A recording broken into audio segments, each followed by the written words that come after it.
Welcome to yet another panel under our farming forum in Jasionka. We are going to discuss the Polish successes in this industry since we entered the EU. Soon we will be celebrating the 20th anniversary of our EU membership, and this is a very good moment to consider what's happened since in a group of experts that know everything about the subject. Who are my guests? Dominika Kozarzewska, the CEO of Polskie Jagody, a group of fruit producers. By all means, do applaud. Jacek Zarzecki is also with us. He is the head of the Polish Beef Cattle Breeders and Producers Association. Łukasz Dominiak from Smithfield. He specializes in external communication. He's a director there. Mr. Spisak from Polmlek.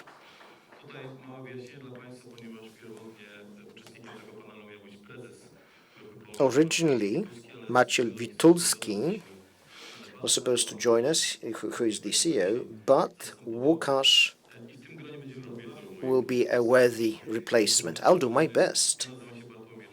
My name is Bartłomiej Czekała, and I will moderate this meeting for you today.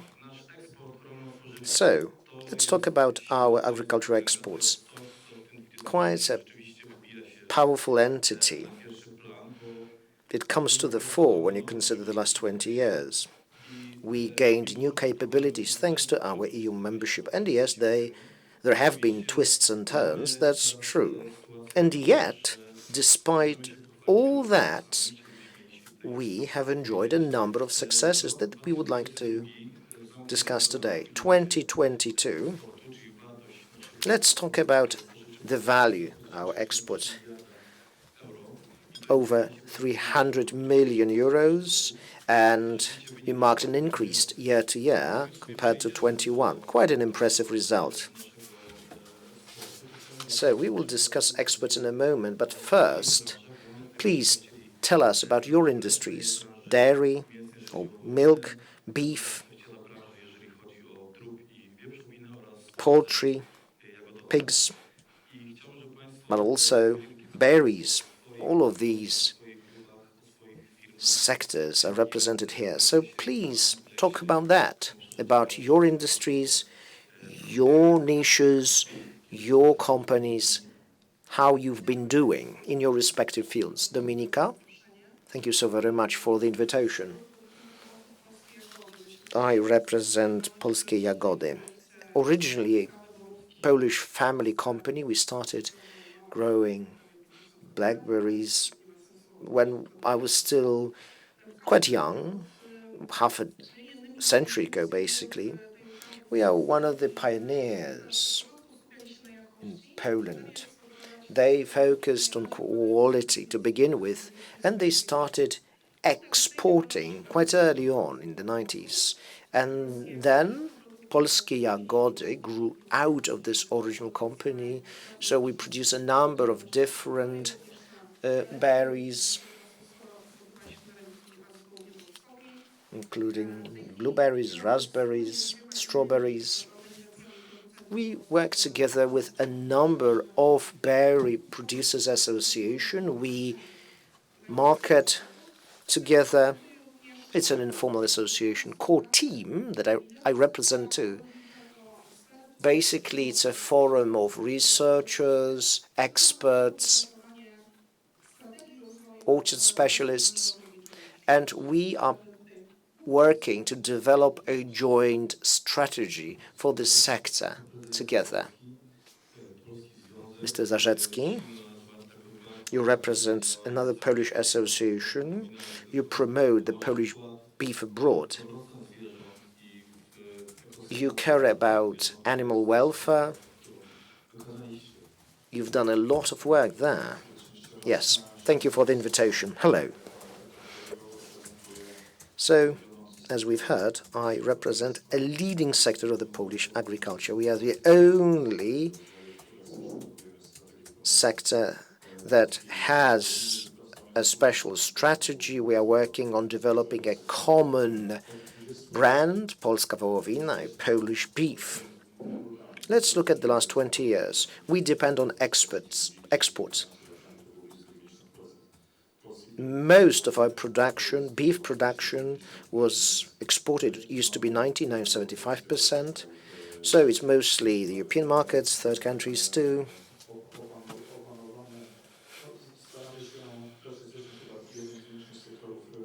We are one of the few sectors in Poland that cooperate quite comprehensively. We have a special council, the producers, the breeders, those who process meat, and it is not easy to cooperate at times. We have diverging interests after all. And yet, we have developed the second such strategy. The horizon is 2030, and the sector itself, we are the sixth biggest beef producer in Europe, the second exporter, and soon we'll be exporting Polish beef to another export, that is to the Chinese market, which is the holy grail of our sector.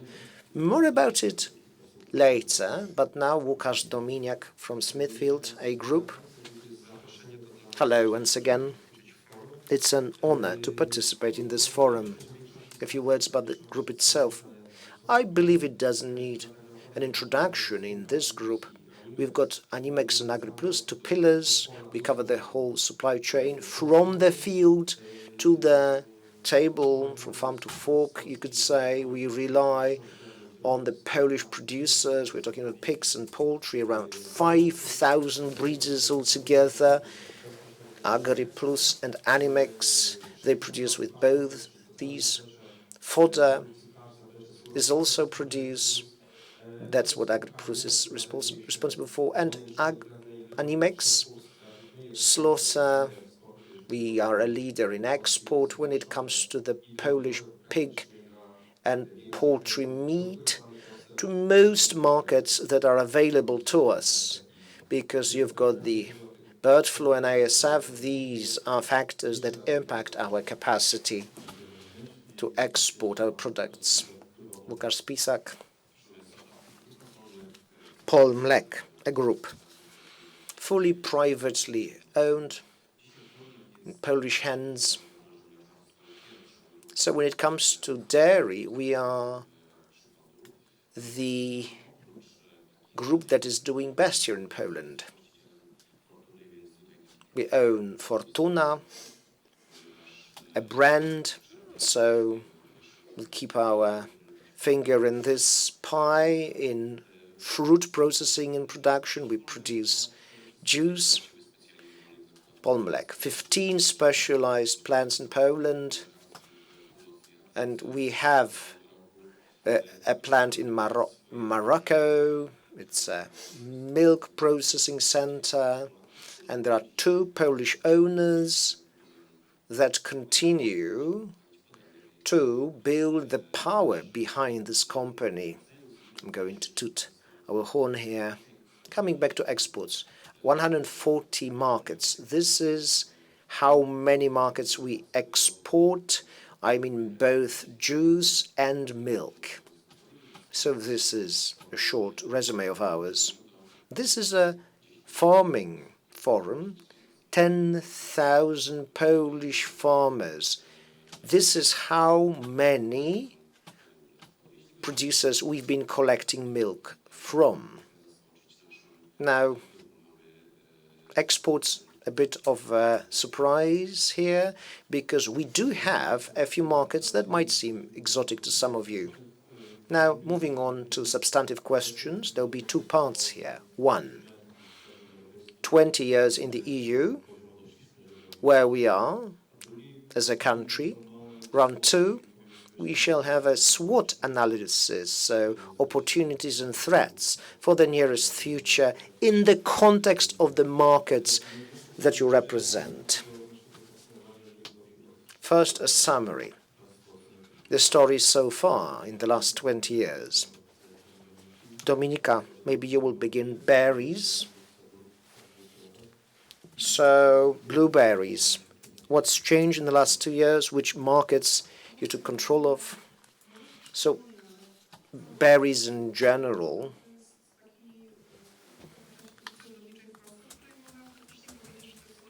You could say that we have been quite successful here as a country. As early as 20 years ago, berries, blueberries, were a niche product. 1,500 hectares altogether. Now we've got over 12,000 hectares. We are ahead of Spain. We are the biggest producer of this fruit in Europe. Now when it comes to blueberries, 95% of the production is sold fresh.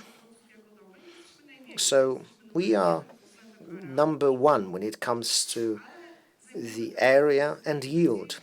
We rank also quite highly when it comes to the value of our production. We've got Cortima.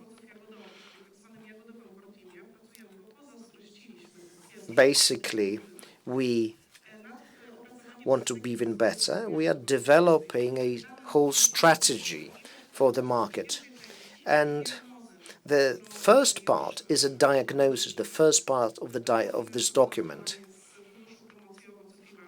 There's a special fund that we tapped into to fund it. Why do I mention that? Because you get these funds, they tend to be somewhat controversial. However, if you fund what we founded, it may turn out to be an excellent tool for a number of industries. I can see you nodding along. So, the berry market in Poland. Let's talk about the price for producers. 4 billion zlotys per year, that's the value. I mean, we averaged out over 3 years, so I believe that that's a relevant figure. 8 billion for blueberries. We employ 500,000 seasonal workers, which means that it is more than the number of people employed by the automotive industry in Poland. So we are no longer a niche industry. I represent a family company, and we bet on quality, especially when it comes to dessert fruit. We were able to meet the needs of discerning clients, including the UK market. Global Gap certificates were first awarded to blueberry producers in our country. So certification was important. We chose not to compete exclusively on price, and that worked very, very well. It has worked well. And we've been progressing for 20 years, at first a few percent a year, but recently we reached even 25% a year of area growth. And that, I could say, is not entirely positive, because there are certain challenges for the future. Let's talk about reasons. Basically, blueberries were considered very profitable. So people would simply do away with their orchards, apple orchards, and started planting blueberries. Also, there have been a whole system of programs that supported us. You could plant a hectare of blueberries, and it was easy to meet a set of various indicators. Is it good or bad? In the last 5 years, the area grew by twofold. But there was also a drop. What you saw was fragmentation. There are certain needs and threats that stem from it. So an average producer of berries is less powerful, especially when it comes to tender procedures. So it is a burning need to consolidate the market.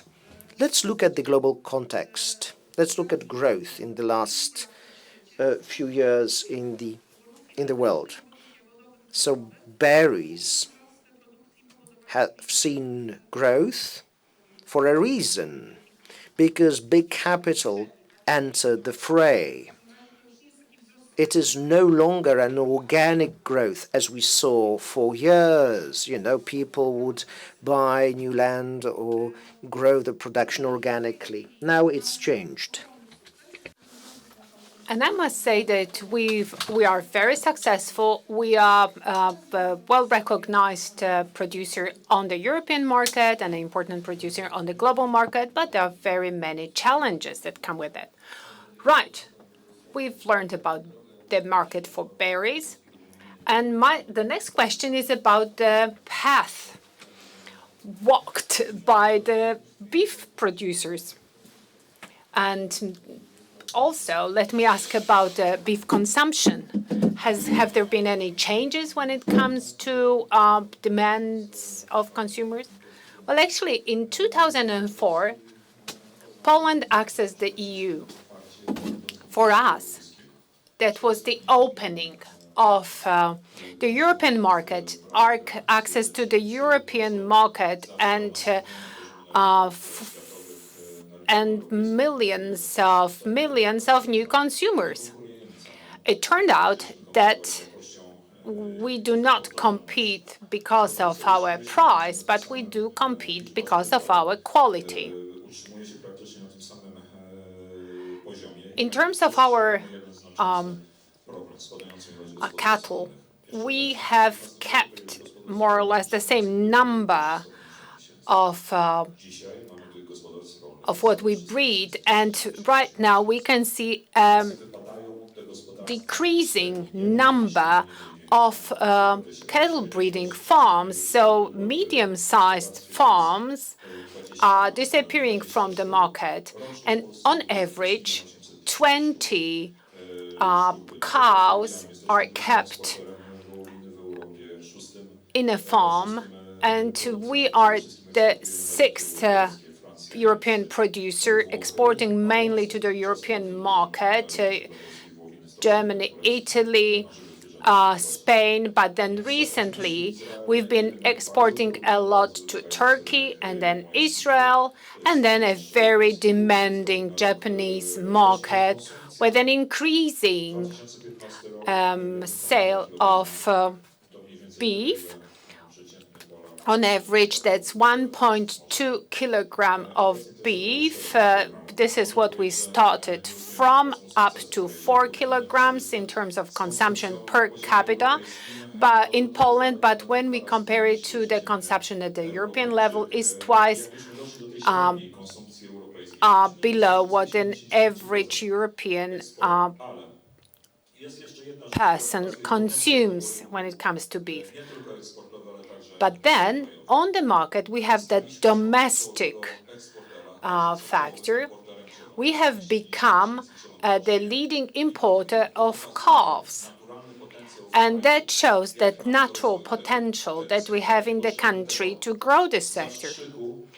So what we need this injection of concept of stimulus. We need to have that incentive so that we keep dairy cattle, we breed dairy cattle. Many producers, because of age structure of farmers, withdraw from breeding dairy cattle. But then in Poland, we have dairy cattle representing more than 50% of all cattle. But then we attach importance to the three important factors. So it's quality, the quality system, repeatability. So as mentioned here in this panel, in our cattle breeding, we want to compete because of animal welfare. About 30% of EU funds, which are used across the EU and go to animal welfare, go to Poland. Are consumed in Poland. So we were applying to the European Commission for marking Polish products, Polish produce with this animal welfare symbol, and the Commission didn't agree. Nowadays, all countries have that because of animal welfare being at the top of the agenda. And right now, we are the leader. And approximately 100,000 farms out of the 300,000 animal breeders, beef breeding farms, can meet these standards and comply with these standards. Well, thank you. An interesting set of data. Łukasz, Dominiak. Well, could you tell us what you think about that development and actually with two important factors being two diseases? Jasne, czyli można powiedzieć, że pan redaktor do sedna przechodzi, ale jeszcze się cofnę do 2004. Right, to the gist.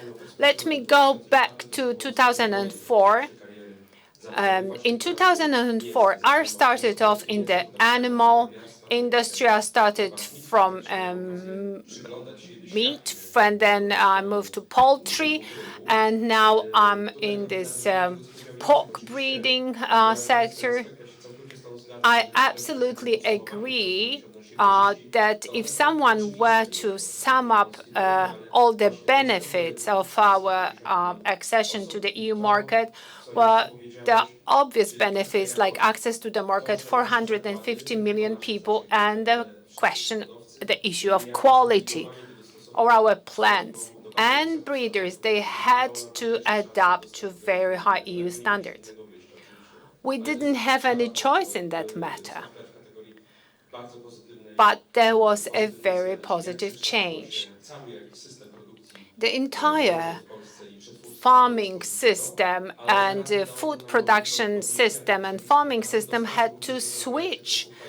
And this way, we could access very demanding markets of third countries. So that was a positive move. And this way, we can leverage the progress.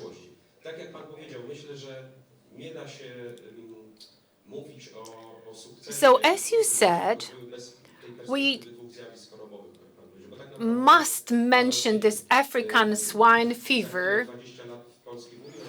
and other animal diseases, because soon we'll be celebrating the 10th anniversary of this African swine fever's presence in Poland. A huge challenge, and we've been experiencing that, a reduction in the population. And now when it comes to avian influenza or avian flu, then that caused a lot of damage. So not very long ago, a questionable leader, this Golden Grail, this great Chinese market between 2019 or 2020, with the most recent wave. Well, the bird flu or avian flu actually has been present for quite some time, and makes it difficult for us to access third countries' markets. So we need to focus on operating regionally. We need to accept that we have that certain reality. We have the avian flu, and we have all these animal diseases. We need to work with the veterinarian inspection and sanitary authorities. When it comes to access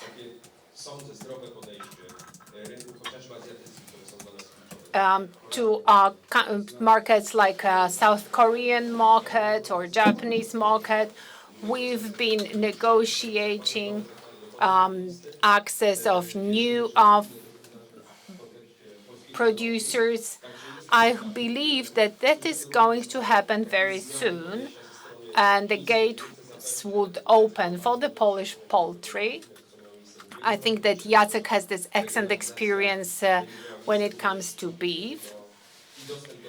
I strongly believe that soon Polish pork and Polish poultry will have a chance to open up in China.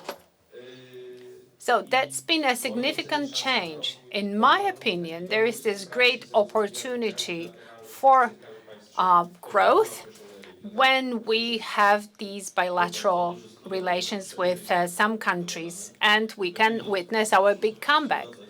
Thank you. So we will go back to these topics, but now let me go back to Łukasz and ask him about the Polish dairy product market.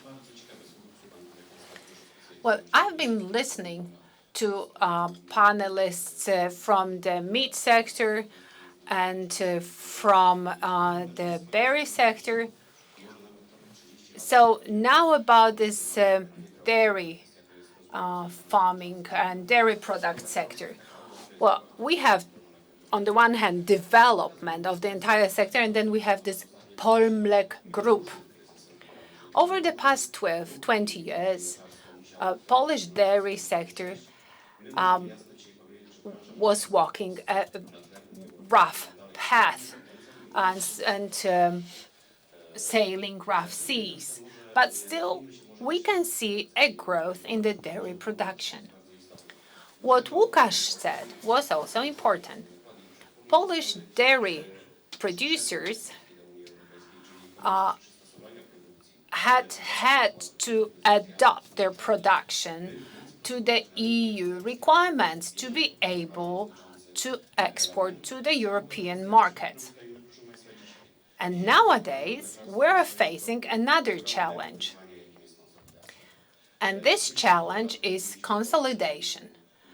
It wasn't that long ago that we had nearly 300 different entities. These were largely co-ops, and I think Polmlek Group is the only one that has survived. And right now we have about 137 dairy processing plants.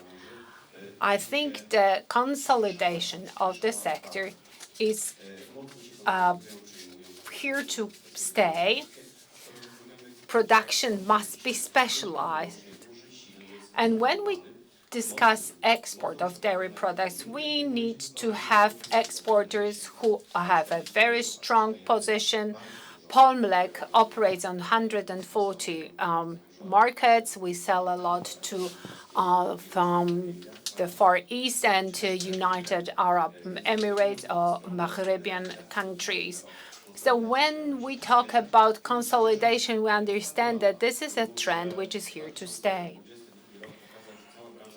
Although 2022 proved that the entire dairy sector could grow in Poland, then 2023 showed us some slumps, some market downfall trends, and there were some objective production costs. And here, now we from the dairy sector, we can clearly say that we have this huge potential if we continue with our plans. Crédit Agricole published some research and studies results to the effect that in 2024 and 2025, dairy product sale and production will take us to the top of the ranking, perhaps second after France. We have this demand in Poland for dairy product, but still we need to export about 30% of our production. That comes with many challenges. It's about exporting to the EU, but not only. And we need to talk about technological competitive edges in the dairy market. I would like to move to the second part, that is SWOT analysis. How would I like us to go about it? Please first define the most important markets in your respective sectors. I think that we don't have as clear a picture as we might have. Some of you have suggested that, but I would like all of you to point to those important markets. Let's look ahead. Which markets have a potential? Where can we grow? Dominika? Firstly, we are a powerhouse when it comes to berries. We are the biggest exporter of frozen berries globally. And, we are really powerful in a number of examples. Now, the berry market that I know the most about, yes, blueberries are a hit. However, we have a negative trade balance. It is linked to the promotion, the Polish market. We have been promoting berries and we've been good at it. So the consumption in Poland is 2 kilograms a year on annual, which exceeds what you get in the US. And let us remember that blueberries are the home market globally. They left the forests there 100 years ago. Mind you, there are different kind of berries. Now, because of the fact that you have a limited season, so that's the reason. It's good that we promoted this product very well here, but we see the impact. We keep exporting over 20,000 tons. This export will continue to grow. There is still potential for growth. Historically speaking, the UK has been our biggest market, but they decided to leave a certain community that we belong to, so they dropped to the second place. Now, most of the berries go to Germany. The Netherlands come second. Most of what they buy from us, they re-export in all likelihood to the UK. Scandinavia comes third, and Sweden imports the most from Poland. We have been growing new markets, firstly to diversify, secondly to get a better margin. Israel, Asian markets offer bigger margins. But it is fresh, so there is a greater risk. Israel was one example. By the way, Minister, hello. So we are opening the Chinese market, the Vietnamese, and the Indian markets. Speaking of volume, the most promising, it seems, is the Indian market, because they don't have as large production there as they do in China. The EU is still quite promising a market, though. Let's look at the south of Poland, France. They tend not to eat as many blueberries. So the question is it possible to sell shoes where everybody walks barefoot? I believe you can do it. So you can still promote in the EU markets, and you can boost the markets, rather the sale in the markets that are closer to us physically. Now, raspberries. We import mostly dessert raspberries, but we export those for processing. So there is a room here in Poland for growing a high-quality production of dessert fruit. We could sell more here in Poland. It requires investments because we would need to invest into advanced tech. Strawberries, similarly. There is a market for high-quality strawberries here in Poland and in surrounding countries. The potential is there. You can grow these markets. In Europe, I believe it will be important to promote the consumption. Well, Jacek Zarzecki which markets are important for us? Where do you see potential? The EU. 75% of the Polish export are EU countries. Germany, France, Spain. We export everywhere in the EU. And we want to diversify. Our assumption is as follows.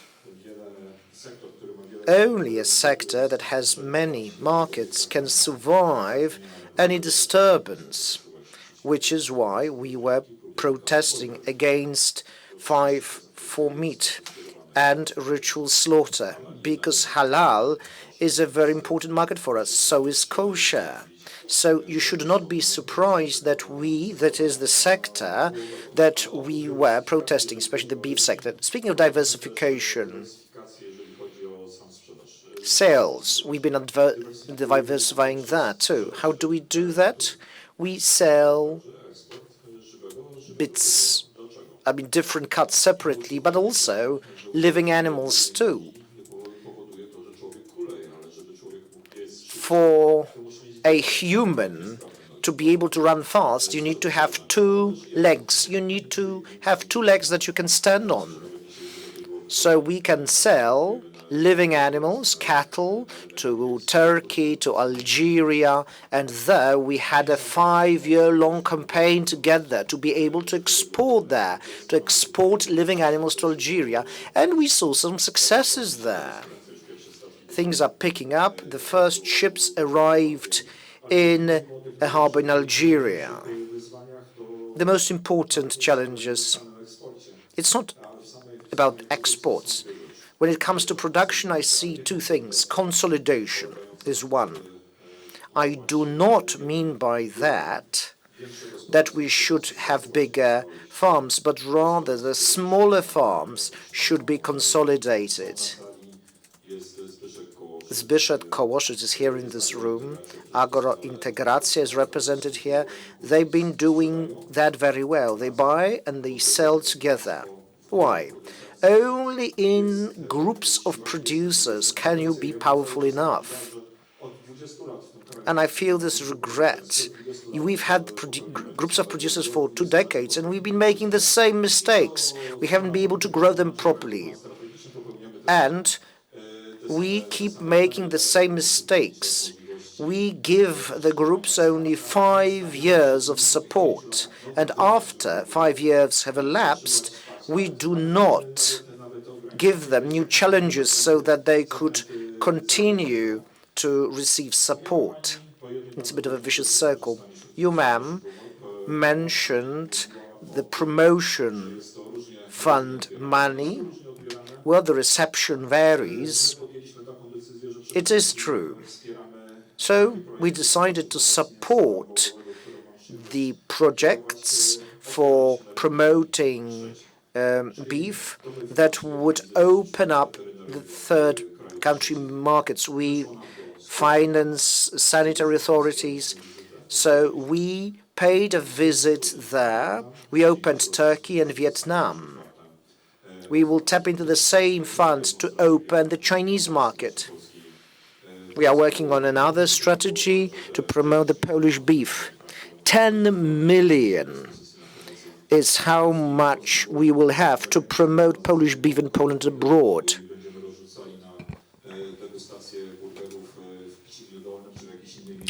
Because we need to do it smart. We want to develop a common Polish beef brand that is going to be promoted. And there will be 3 bits: well-being, Polish beef, and QNP, quality system. So 3 pillars. We need to act in an integrated manner. We need to integrate the whole industry and to reinforce, to strengthen the position of the farmer in the whole supply chain. Yes, export is very important for us, but the local clients come first for us. 4 kilograms of beef per pole a year, that's That's good. Well, I like certain steaks with gooseberry. I have this gooseberry producer. When we meet, I say, when I sell beef, he can sell gooseberry products. Mind you, I need to say that. I had to say that. So gooseberry jam is great with meat. Take frozen gooseberry, take some lemons. My question is, do you see what it says here? Polish berries, that's what it says. I had to say, though. If I failed to mention gooseberry, it would be a problem.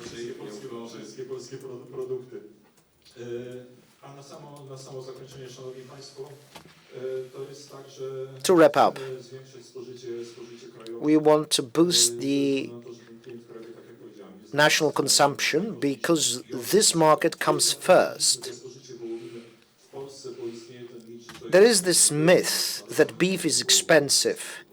But mind you, beef is not only about sirloin and expensive cuts. There are different cuts that you can use for everyday cooking too.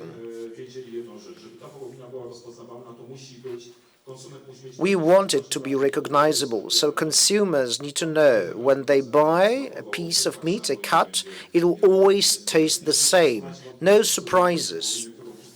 If you have any doubts about the beef that you're buying, remember to take your beef out of the fridge or freezer and put it into sparkling water. And it works like a charm. You follow the CEO on Twitter, and if you do, you know that he advertises Polish beef all the time, and he suggests various meals, various dishes, so follow him on X. And another important sector, ASF, avian or bird flu, also means problems with exports. Certain markets have been regained. Let's talk about how we're doing with these products. When can we get new markets? Something positive now. Right, on a positive note, well, avian influenza, African swine fever, well, that has been with us, but still pork and poultry is the most popular meat in Poland and globally in terms of consumption. So it's universal meat that is consumed globally, and it goes beyond any religious barriers. I mean, chicken here specifically. So if we can adapt to third countries' markets, if we manage to curb avian influenza, well, we can do that. So then, in the EU, we have top 10 countries. For the company that I work for, we consider European markets our target markets.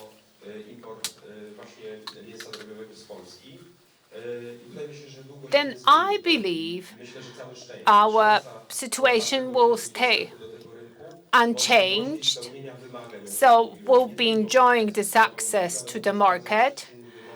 The EU market is very restrictive, and the British market is very restrictive too.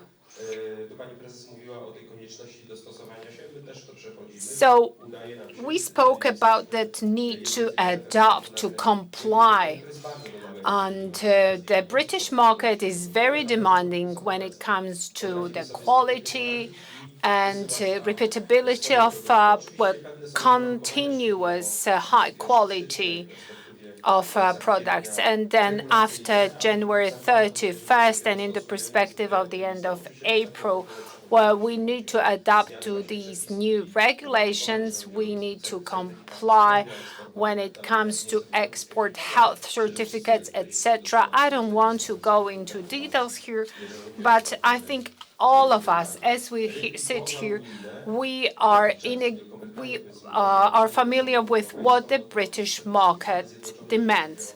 Then we have the US market for our company. We export ham and bacon to that market. And here we're very happy because of that regional focus of production. We have access to that market, and that's the key success factor. In terms of volume and access, we believe strongly in Asian markets, so the South Korean market, which is opening up, and the Philippines, a very important market, and Japan, and there we are very hopeful when we are looking at China. Our outlook is quite promising. We also sell processed meats. So we follow what is popular on these markets, so processed meats and cold meats and convenience food. We've been quite successful here. So the exports have been growing. We generated more than 4 billion in sales. So Animex Group represent more than 1% of the entire exports of Poland. And here we rely on collaboration with Polish farmers. The majority of pork was born and bred here in Poland.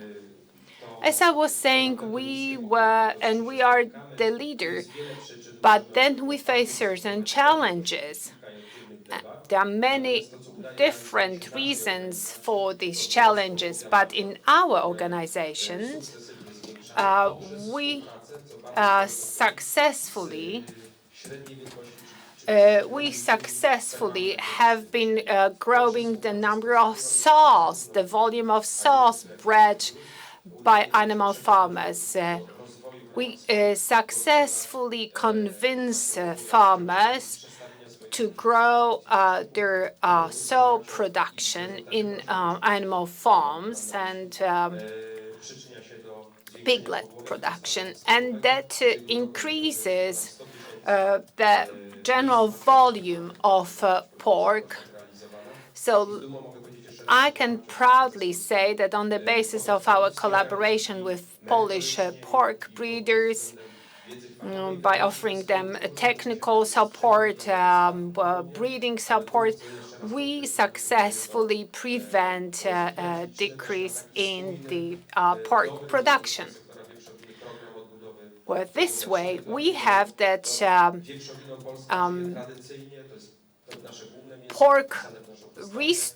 pork production restoration concept, and we've been quite successful with that.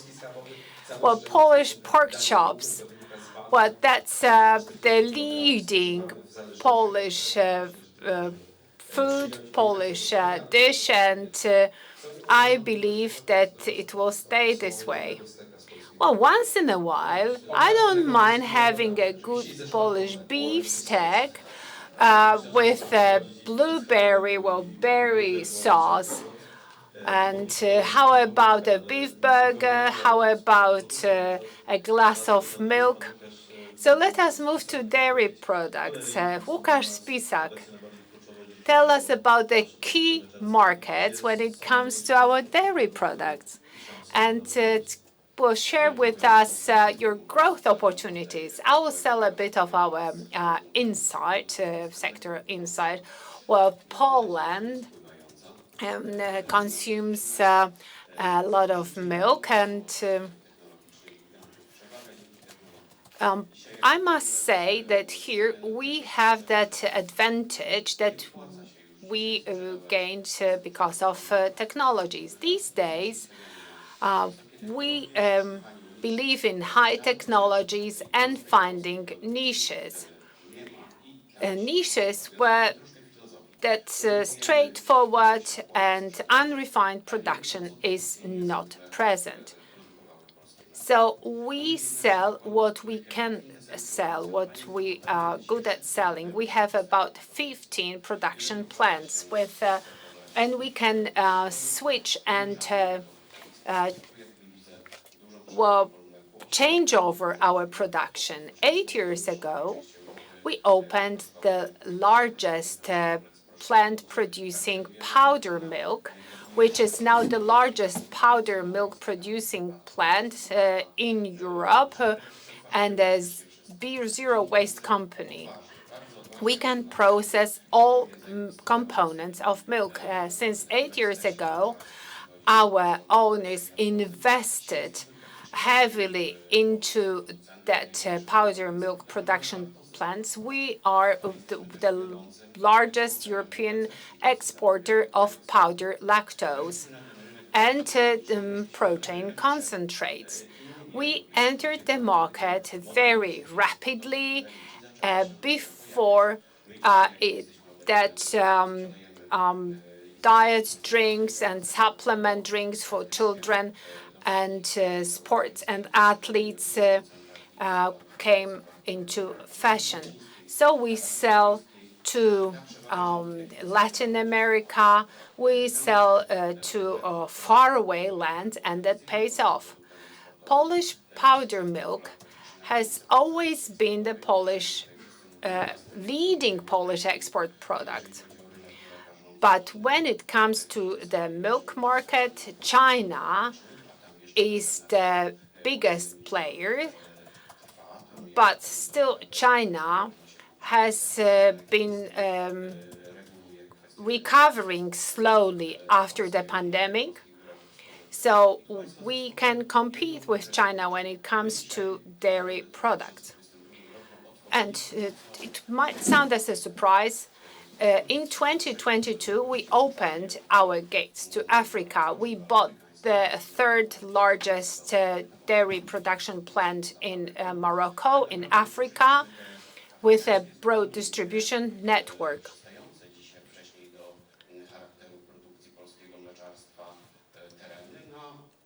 And then we opened that area to Polish products. We process milk which is produced in Africa. Well, it would be difficult to do so.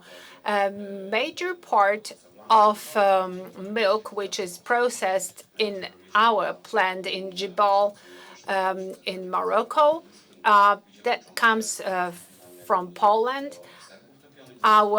We have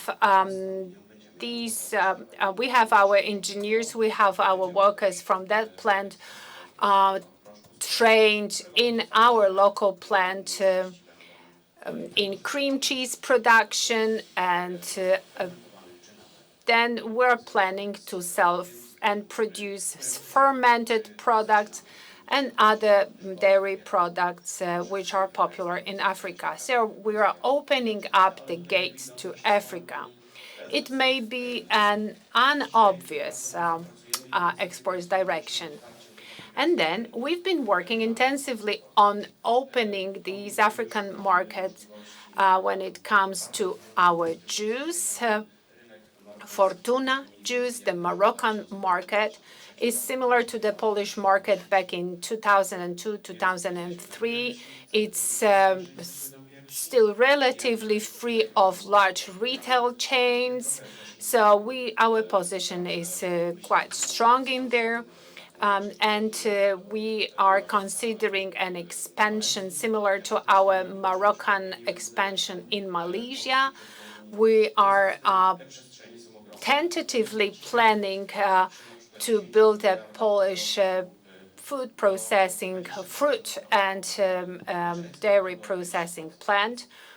We've been exporting about 20% of our production, so we still have about 10% of our local regional production to reach the 30% that we must export from Poland. So let me repeat that we do not focus on selling simple and basic unprocessed products.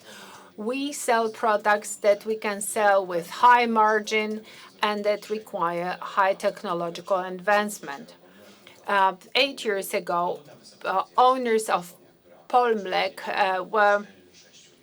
they set up their highly specialized powder milk production plant that sells processed milk products. So we no longer focus on basic products.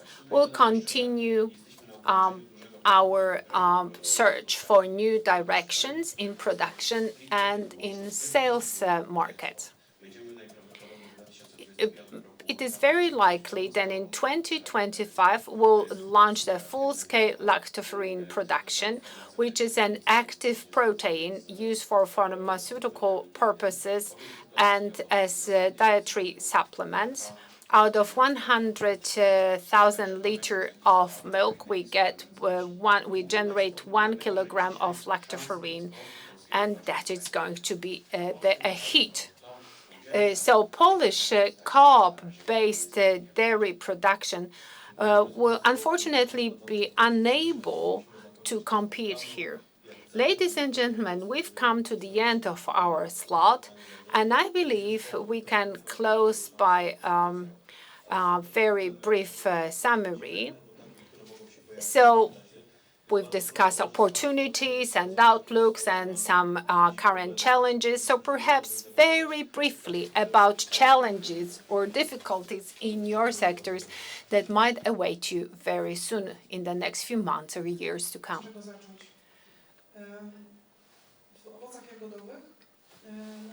Well, as for berries, we can feel this very strong global competition. So globalist market and a growing power of distributors and producers. Poland produces about 2.5% of global sale of berries, and the market goes towards higher quality standards and varieties of berries. I think the right strategy for Poland would be to produce very high quality berries and to shift to berries of much higher quality. Then another challenge for us is lack of labor force. I think it's obvious, and then growth of increases of the production cost. And then climate changes that have a very strong impact on berry production. Well, I would like to stop right here because I would like to avoid discussing this new Green Deal. So as for our strategy, we have some plans, some concepts that can respond to these challenges. So it will be first attracting workers, and then automation of our production processes, innovation in their broader sense, so technological innovation, product innovation, so more advanced, more processed products. And then many panelists mentioned consolidation here. No one will be able to export apples or pears from a single farm. I can only agree with what has been said about groups of producers. And my personal opinion is that the level is even lower than it used to be in terms of supporting consolidation.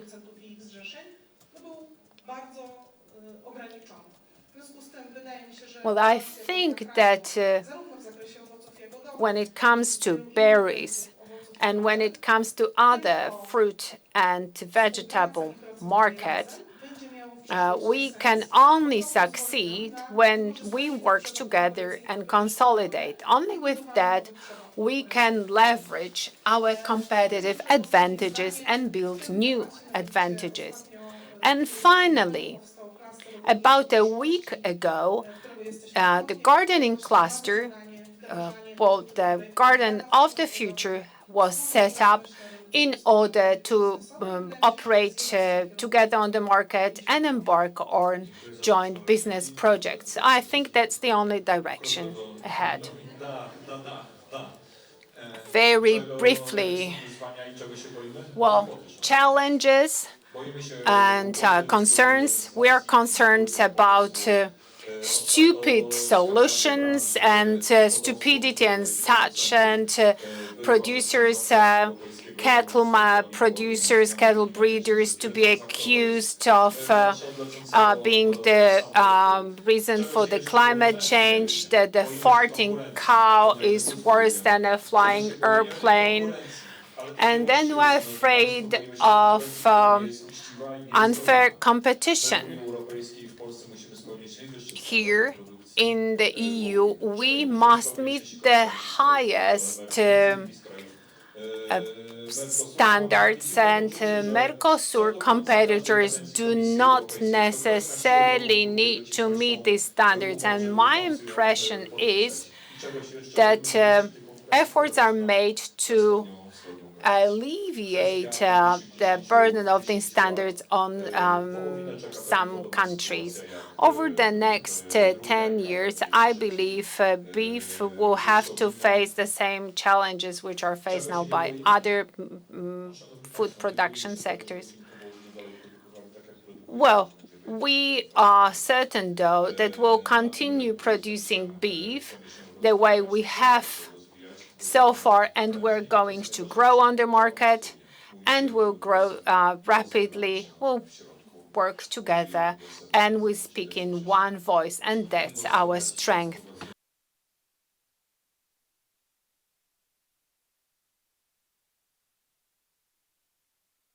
Well, I'll try to be very brief. And I'll not start from our concerns, but I will start with what we need. Our needs are as follows. We need the strategy. We need to have that governmental strategy. If our government determines that we must be strong in exporting animal production and in animal breedings, if we have some sectors that should be supported, then we should support them strongly. Apparently, the ministries are not in agreement when it comes to some regulations. If we have the strategy to grow farming, to grow food production, then this field to fork strategy should be supported by all ministries, by everyone. If Czechs specialize in automotive production, I assume that this automotive production is a high priority on the agenda of the Czech authorities. So here, we need to have the opportunity to build new locations. If you are an exporter of beef or meat in general, we should not be prohibiting ritual slaughter. So, if this is a strategic sector, that sector should be untouchable, irrespective of the group which is at power right now. Thank you so much for that. We'll have this important debate at 3 o'clock, and please join us for the debate at the main hall. And finally, Mr. Spisak, could you list challenges for the dairy sector? 100 to 200,000 vacancies in the dairy production. This is not wishful thinking. These are facts. We're unable to cover that yawning gap in employment with workers from Ukraine. We must prepare for that. So the huge money that should go to automation, to robotization, to introduction of automated production in the dairy sector. Another challenge is unstable legislation, in particular for the exports. As Polmlek Group, we've been quite independent and quite proactive when it comes to organizing licenses, export permits, certification, and it takes a lot of effort. We have our certificates ready for the market that we're about to enter. And we want to be ready as soon as we have the opportunity to move. But as Łukasz said, as we heard from other panelists, we need to consolidate. And then we have these very strong ties with Polish farms and Polish family farms. And we can see clearly that farms do not go from fathers to sons. Well, for example, dairy cow breeding, well, that requires succession in farms, and we can see it clearly at the level of medium-sized farms with 100 to 200 cows. Over the period of 3 to 4 years, that will be a challenge because of the threat to continuity in milk production. Then we have many opportunities and many changes that come with the crisis, but we're looking at this low-cost option, and we try to adapt to what is happening on the Arab markets, Islam market. We often win because of a variety of our products. We need to look for space to export what is profitable. Thank you very much for your patience. Thank you very much for bearing with us. I think that we've heard a lot of interesting facts and figures from our guests. So we had with us Dominika Kozarzewska, who is the president of the management board of Polish berries producers. Łukasz Dominiak, director for external relations, Smithfield Group, Animex. Łukasz Spisak, advisor to the management board in Polmlek Group. Ladies and gentlemen, thank you so much, and I hope that these challenges, these threats never materialize. I hope that this high quality is maintained, and I would like to see you back after the break. Thank you.